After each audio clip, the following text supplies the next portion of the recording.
Another key high-profile race is the one for the U.S. House District 27. That's a seat being vacated by Ileana Ros-Lehtinen. Democrats think they have a very good shot at turning it blue, and they're pinning their hopes on a well-established figure in the party and in South Florida, Donna Shalala. The former president of the University of Miami, former Clinton cabinet member, is joining us. Thank you, Donna, for being here. My pleasure. And you won your primary on the Democratic side, but a lot of people were expecting a landslide by Donna Shalala. That didn't quite happen. Has that changed anything moving forward for you? Not at all. Not at all. Remember, I decided not to attack the Democratic candidates. I just couldn't do it. They decided to go on the attack. We knew it was going to be close because of that, but you know, it's just a question of integrity within the party, and I think the party has spent too much time beating each other up, and I just made a different decision. All of the candidates have come together. They've all endorsed me now, even the ones that attacked me pretty hard, and that's fine with me. I'm happy to embrace every Democrat that I ran against. So your opponent on the Republican side, Maria Elvira Salazar, she was on the show last week and she touted the economy and she said that this is a result of President Trump's policies. You can't argue that the economy is strong right now. Can't argue that, but it really started with President Obama. And if she wants to talk about the economy, let me talk about the economic impact that I had on this community, because I created 5,000 new jobs at the University of Miami, good jobs that had a $6 billion impact on the economy in Miami. That's the kind of economic development I want to talk about.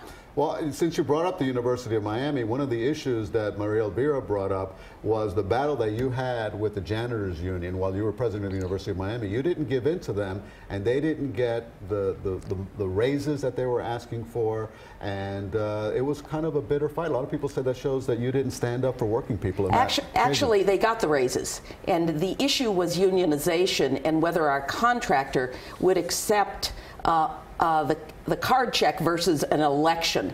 We settled it very successfully, and that union is not only endorsing me, but the first check I got for my campaign was a $5 check from one of the janitors. And those janitors are supporting me in my race, and I couldn't be more pleased. I also want to talk about health care. Maria Elvira Salazar also talked about health care last week. Let's play what she said.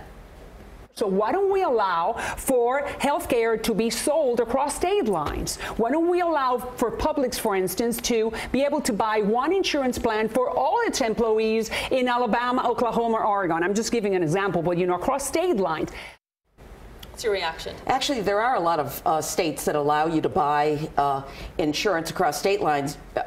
Members of the Miami community could go over to Georgia. They could buy a cheap plan in Georgia and then try to use it in Miami. This idea, which is the old Trump plan, let people buy cheap insurance across the borders, has been debunked a long time ago. If you want to go over to Georgia and buy a cheap plan, you can do that now.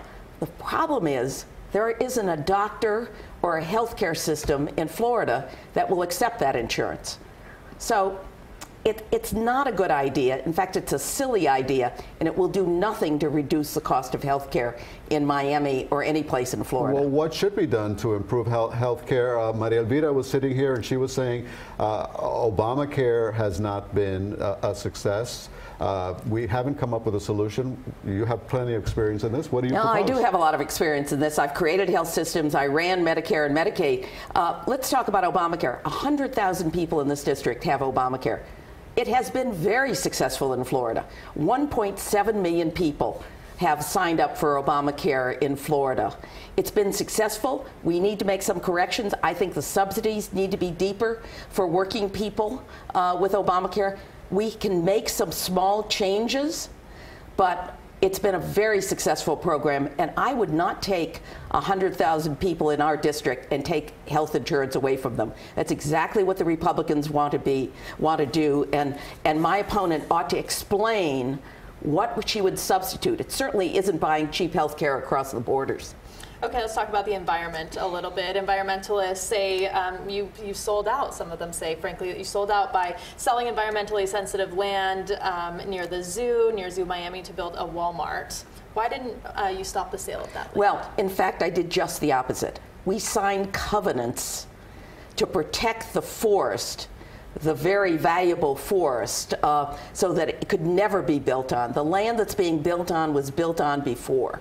So I've explained this over and over again, that we actually are environmentalists. The University of Miami has a world-class reputation in this area. We obviously have scientists that both reviewed these programs, but more importantly, we did the opposite. We protected the forest. Wait a minute. The University of Miami did, in fact, sell land to the contractor. Yes, we did. Who was building a Walmart. Yes, but the land that we sold had already been built on before.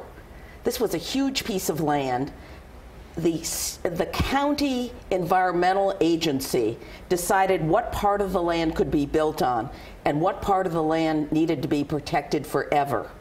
We signed covenants to protect the part of the land that needed to be protected forever, the pine forest. The land that's being developed was land that was developed years ago. In fact, the military had a big installation there on that land.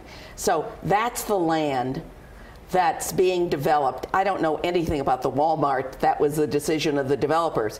But all of this was approved by the environmental agency. It could have been stopped by the University of Miami. But there was no environmental issue there, because the environmental agency of the county not only signed off on it, they drew the line for what could be built on and what couldn't be built on. All right. We've run out of time, but we would like to get you, I know that Jim DeFede would like to get you and Maria Elvira together to talk about healthcare. You're willing to do it? I'm in. Okay. I'm ready to do it. And you can tell Jim that I'm ready to do it. I will contact Maria Elvira. Hopefully we'll make it happen. Terrific. Donna Shalala, thank you very much.